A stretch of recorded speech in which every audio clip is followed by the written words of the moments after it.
Thanks for checking out this episode of Screen Facts with Jason Davis. Every episode, we're going to talk about a movie we like. We'll share some fun trivia during the conversation. You can like us on Facebook at facebook.com/screenfacts. Post your comments or questions. You can also tweet me at Jason Davis Voice.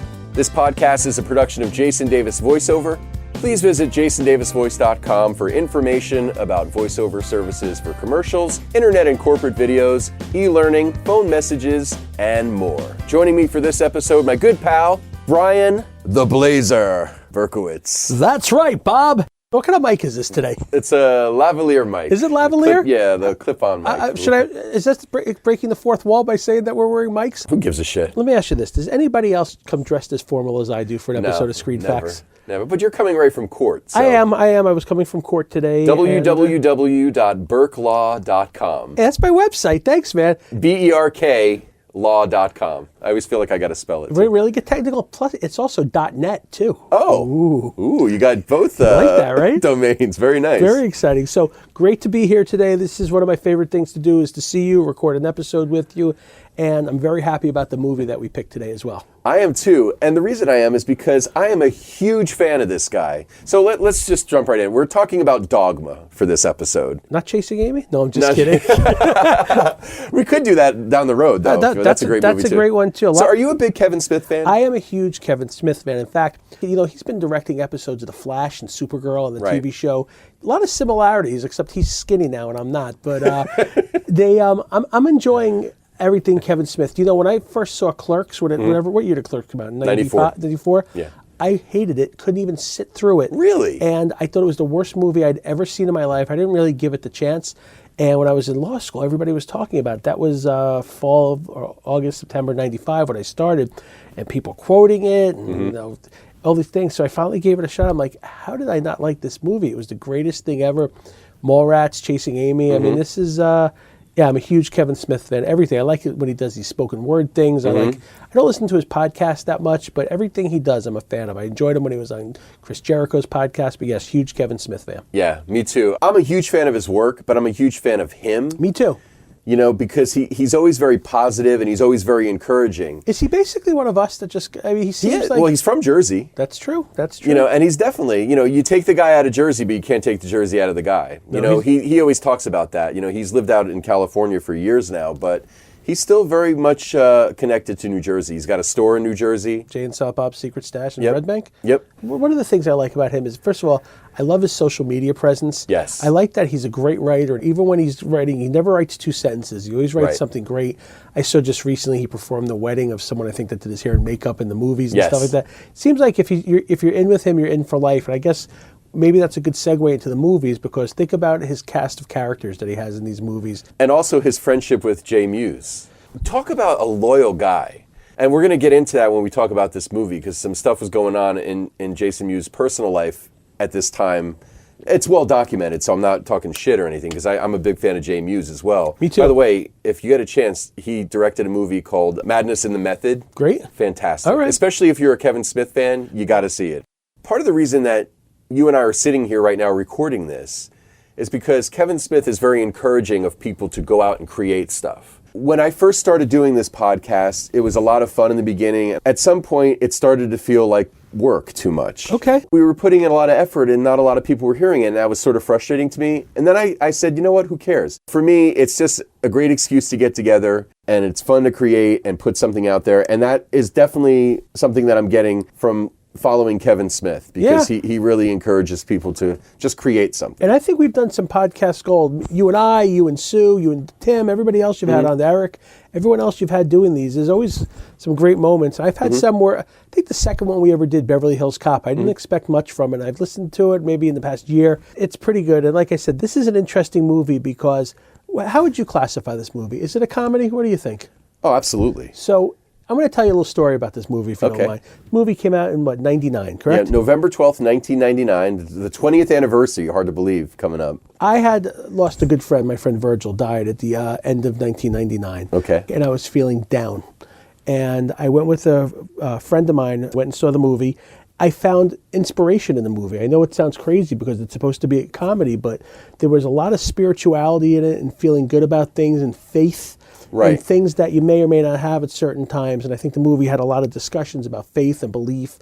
And I wasn't searching for anything. I wasn't needing it. But I guess the word I'm going to use, I found comfort in the movie. And yeah, it's a lot of dick and fart jokes in the movie and all the other stuff also, which you want in a Kevin Smith movie. But the whole basis of God and belief and things being important and changing, it's a strange thing to say that in this very, very funny movie with a billion great funny lines, I felt comfort from it as well, which is an interesting thing to say. Because it does center on religion, which he took a lot of heat for, by the way. Oh, yeah. We'll talk about that, I'm sure. Yeah, absolutely. I can totally understand why it had some sort of inspiration. Well, you talk about Bethany's character needing kind of a recharge of her faith as she got there. And I don't know. It's a great movie, and I love it. And also, I love the characters. I find Kevin Smith's characters, you kind of get attached to his characters. And the ones that were new for this movie, I was attached to also, and they were great. I mean, you know, Ben Affleck and Matt Damon, Chris Rock, outstanding. Oh, he's great. So what are your thoughts? I know from following Kevin Smith that he grew up a big Carlin fan and probably was influenced a lot by his comedy and stuff. And so for him to have an opportunity to work with Carlin a few times in his career must have been a huge thrill for him. Jersey Girl? Jersey Girl, who, by the way, George Carlin in Jersey Girl, fantastic. You know, I like Jersey Girl. That's one of the most underrated movies of all time. I like Jersey Girl. Jersey Girl's awesome. If that was on cable, when I go home and that's on cable, I'm going to sit and watch it. Absolutely.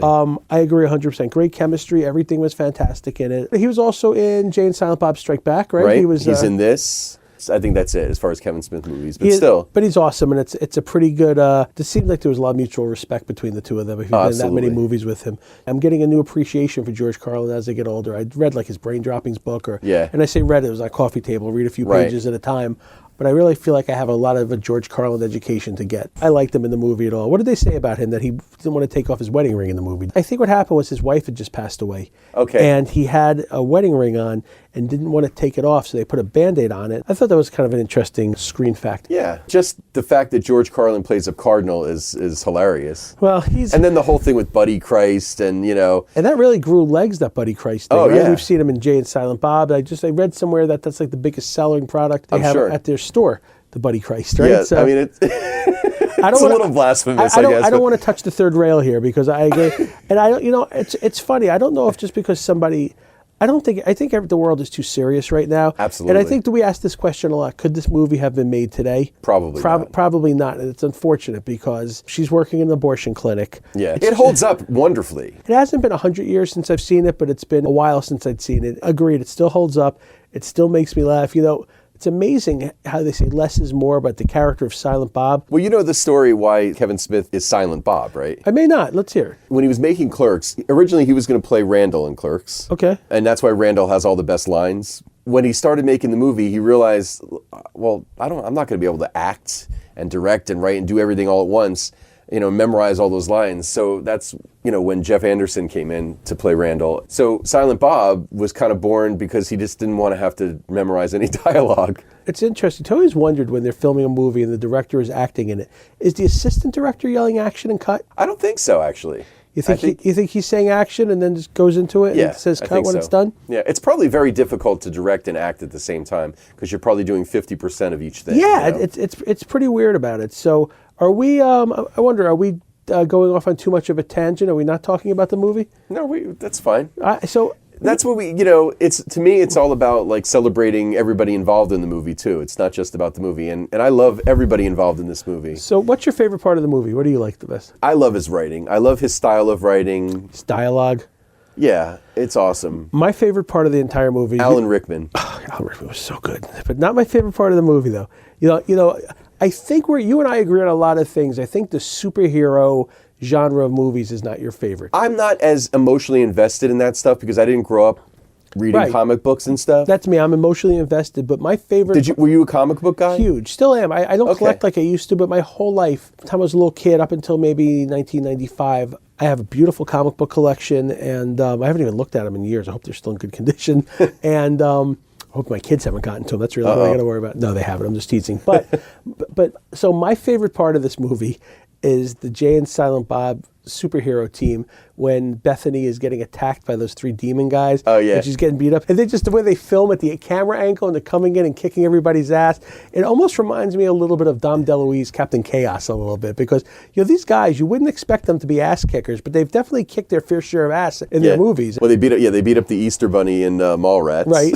And then at the end of Jay and Silent Bob Strike Back, didn't they go and beat everybody up that badmouthed them on the internet? Yeah. But I like that, man. I like, not necessarily the Blunt Man and Chronic guys, but I like the Jay and Silent Bob. Just there's something. They're fun characters. Oh my God! I can't wait for the new movie, Jay and Silent Bob reboot. Oh, I can't wait either. It's gonna be awesome. It's gonna be legendary. Yes. So I liked, what's her name? Bethany. I liked her in this movie, but I read Kevin Smith and her did not like each other. Is that correct? Yeah, I heard that there was some friction, and there's at one point she wasn't talking to him and stuff like that. I don't understand why people act like that. She was like the 3rd choice for the movie too. He went to Gillian Anderson, and he wanted. He actually he wanted to give it to Janine Garofalo, who actually plays her coworker. I think he said he wished he gave it to her after it. Yeah, that role was for Alanis Morissette also. Oh, really? Yeah, and then she ended up having to go on tour, so she couldn't do it. And then she plays God instead. It's fair. There's no spoilers on I'm not worried about 20-year-old movie, right? I hope not.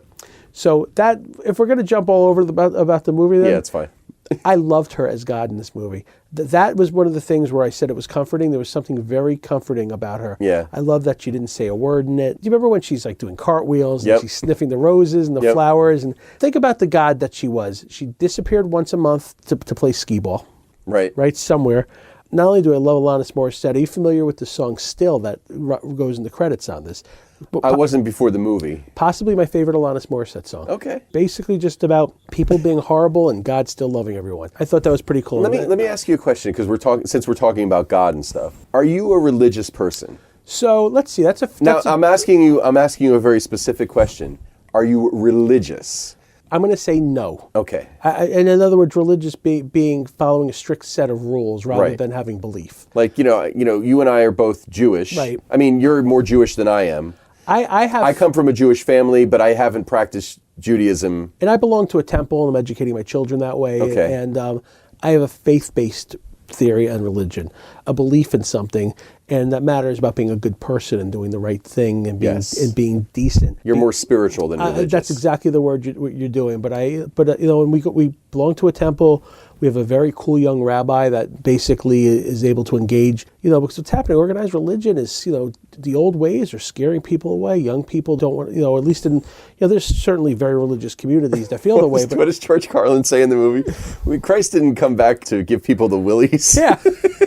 No, but I agree. Faith is the best thing. I have faith, but it's a very good question about being religious. I fast on Yom Kippur. Okay. But because I get talking about comfort. There's something about it. People got all up in arms about this movie when it came out because it was blasphemous and this and that. In fact, Kevin Smith even protested it himself, which is very funny. Let me ask you a question. Would we agree that people are much more easily offended in 2019 than they were in 1999? Oh, fuck yeah. All right, so it's interesting that the outcry that I got in 1999, what would the outcry be like today? First of all, it would be a social media outcry, of course. Forget it. I don't remember there being outcry at the time, maybe because I wasn't inundated by news like we are now with Twitter and things like this. And plus, this was not a huge movie. I mean, the budget was like $10 million. It made $30.6 million at the box office. So it made money. And I mean, it would, but his movies are not big blockbuster movies that get a lot of press and stuff. They're every bit as good as those movies, obviously. Maybe better? Of course. I just reread this. I don't know. I think it's old news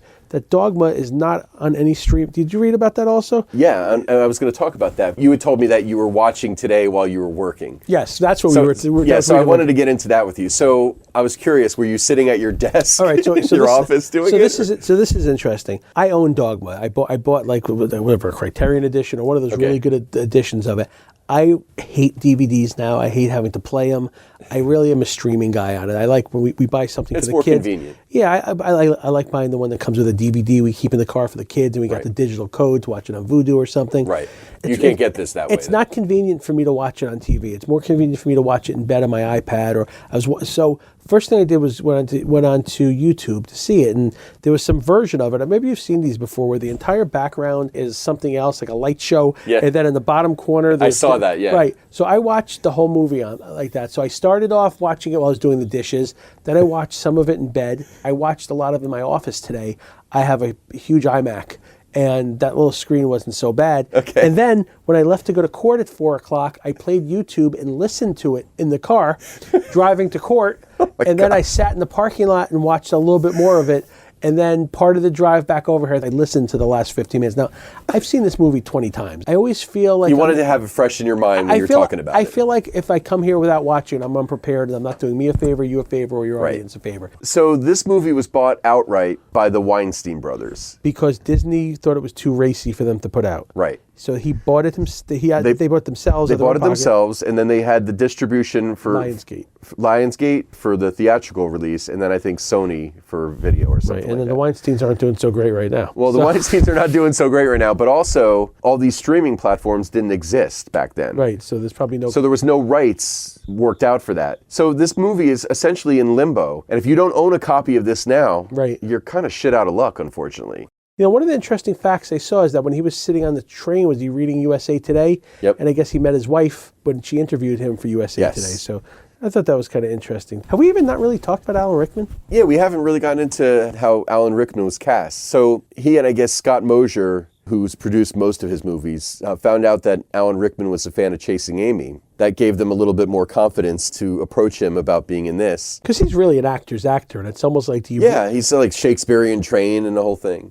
So he read the script and he came back with 2 questions. 1, would they say faithful to the script? And 2, are the wings real or CGI? And that's 1999 CGI. Right. What was the answer? You know, I don't know. You know, Jason Lee, I enjoyed in it. Yes. Who was supposed to play Loki. Yes. And then he had another commitment. So it was originally written for him. And then scheduling conflicts forced him into the other role of Azrael. Kevin Smith made Jason Lee's career, though. He was a skateboarder, I think. He was a skateboarder, yeah. Certainly, early in his career, a lot of the stuff that he did was for Kevin Smith movies, Chasing Amy, Mallrats, this. What was the TV show he had? My Name is Earl? Yeah, I'd never watched it, but that was on for a long time, right? It did pretty well. But he was fantastic in Almost Famous. Oh, God, was he great. I agree 100%. As the lead singer of Stillwater. Have you done that movie yet? No, I think that's one of the ones on our list. list. We got to put that on the short list. Absolutely. I saw that movie in Anaheim, California. I remember it like it was yesterday the first time. I like that movie more and more every single time I see it. Yeah. Every single time. It's fantastic. It's really good. So the other thing about Rickman being in this movie, Kevin Smith took Jason Mewes aside and said, look, you got to take this very seriously. We got real actors on the set. You know, you can't fuck around. And so Jason Mewes memorized the entire script before rehearsals. I read Not just his lines, the entire script. That's incredible. And listen, he delivers in these movies. He's come a long way, too. That's why I really hope you check out Madness in the Method, because he directed it, but he stars as a version of himself. Kevin Smith stars as a version of himself. All right, I'd like to see it. Brian O'Halloran. It's really, really good. It's really well done. Didn't he say that he made Jay and Silent Bob Strike Back because I think that he got sober? And I think he said he was done with Jay and Silent Bob. And then I think that he did that kind of as a thing for him because he got his act together. No, I think Clerks 2. Clerks 2, okay. Yeah, because it was around this time that Jason Mewes was really struggling with substance abuse, heroin, and things like that. He was passing out on the set, right? Yeah, in this movie, and I never noticed it before. You actually can see him slumped over, like during the scene when Jason Lee's character is giving his monologue, when he's got them all at gunpoint in the bar, right before she blesses the water and they put the hockey kids in the sink and all that stuff. Yeah, you can see him clear as day, completely strung out, and it's heartbreaking. Thank God he didn't become a statistic. Yeah, no doubt. You know? I mean, I think he's got a kid or kids now and everything. Kevin Smith says he's the best father he's ever seen. Really? Yeah. All right, and again, we hold Kevin Smith to be a very credible and entertaining person, so I'm going to believe it. But talk about the loyalty to his friend. Kevin Smith has like several podcasts, and one of them is Jay and Silent Bob Get Old. Right. He and Jason Mewes go around. I mean, I don't know how often they do episodes, but I've listened to several of them, and they're a lot of fun. One of the reasons that they were doing it together was to keep him sober. All right. Because if he's busy, less of a chance of a relapse. So That's a true friend. You know, it's Yeah. funny. In movies, I always like the true friend. What does he call him? My heterosexual life partner, right? yeah, heterosexual life mate. Did I read also that Shannon Doherty went to the Bethany role as well in this? At this point, by the time he was making this, he'd done Clerks, he had done Chasing Amy. It was Clerks, Mallrats, Chasing Amy, then this. He actually wrote the script for this before Clerks, but he didn't want to make it until he knew he'd be able to do the visual effects properly. Do you think that he knew when he made Clerks that Jay and Silent Bob are really the do you think he anticipated? Because that's really, No. to me, that was the start. I don't think he had a fucking clue that any of this was going to work out the way it did. You know what I did think like seeing? I like seeing he decided to make a movie, and he had people around him that helped him do that. And he talks about it now, 25 years later, how he has a career, and people are still talking about his first movie. By the way, this is the first Kevin Smith film to feature movies. Should we talk about the boardroom scene? It's almost a little Quentin Tarantino-esque, isn't Yeah. it? I love when he goes and discusses, says what each one of the people did wrong. Yeah. And when he goes, you have done nothing wrong. But you didn't say bless you when I sneezed. Oh, freaking great, man. It's a great movie, and it's fun. Well written. It's deep for a I don't comedy. even think it's and I don't even think it's that controversial. You know, just because people, you know, in the movie are questioning their faith and things like that, people do that all the time. But when you question it, aren't you talking about it and you're starting dialogue, and that's Exactly. what's important here. I always know that we watched a good movie when we're done talking about it. I'd like to watch it again. Yeah, absolutely. So this was good, man, and it's always fun sitting down with you. We'll figure out what's next. But I enjoyed this one, and I'm glad I got to watch the movie again. And I might even break out the DVD to watch it on the big screen now. Yeah, you have to. Well, always a pleasure to record with you. Thank you for coming in, especially coming right from work. And I look forward to the next one with you, bud. Yeah, me too, man. Thanks for having me. Screen Facts with Jason Davis is a production of Jason Davis VoiceOver. Please visit jasondavisvoice.com if you need a voice for a commercial, internet and corporate video, e-learning, phone message, and more. Again, on Facebook, it's facebook.com/screenfacts. Tweet @JasonDavisVoice. Thanks for listening to the Screen Facts with Jason Davis podcast.